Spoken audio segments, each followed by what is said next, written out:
To New Orleans 4 years after Hurricane Katrina killed 1,600 people. President Obama is making his first trip to the ravaged Gulf Coast since taking office. But his top advisors have been there 35 times working to remove red tape holding up millions of dollars held up in recovery funds. Why is that? Even Republican Governor Bobby Jindal, though, is praising the president's effort. But parts of the Big Easy, especially the 9th Ward, still struggling to recover. 65,000 homes sit at this moment abandoned. The city has no public hospital and a severe lack of affordable housing. President Obama once accused the Bush government or administration of sitting on its hands while a major American city drowns.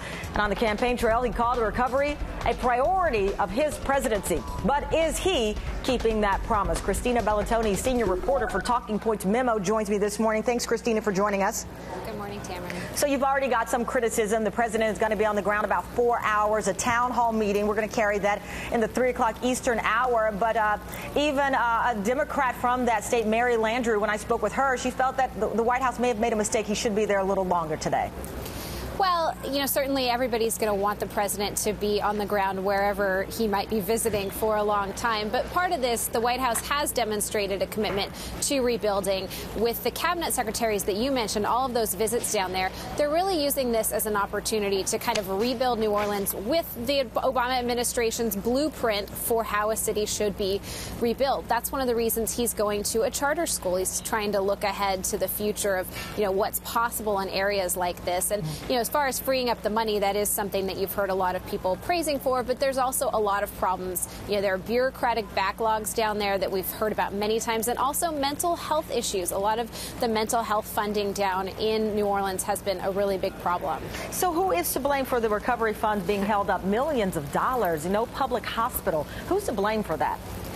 Well, and Secretary Napolitano, Homeland Security Secretary, was down there in March, and she said that hearing firsthand from the workers in the recovery offices that she really felt like it was just a lack of communication between the federal government and these local offices that are responsible for doling out the funds. But it's also a lot of red tape. And so that was something the administration pledged to cut through. They've gotten some praise from it, but obviously there's still so much more work to be done. And that's what I think you're going to hear a lot of people tell the president today when he's there. Absolutely. And I want to switch topics to health care reform. And you guys are reporting that President Obama really rallying his troops next week, asking them to make 100,000 calls to Congress to back health care. Give me some more details on that. What's going on?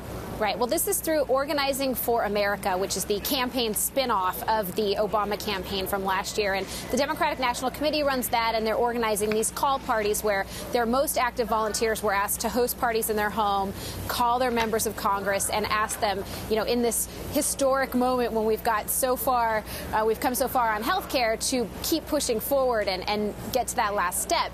Now, President Obama, as we reported today, is going to be calling in to make that case even more strong to those most active volunteers. You've seen him do this many times when it came to the stimulus, when it came to the Supreme Court nomination. So he goes back to his grassroots troops to get them to do the final push. Still using the power of his popularity. All right, Christina, thank you very much for the live report.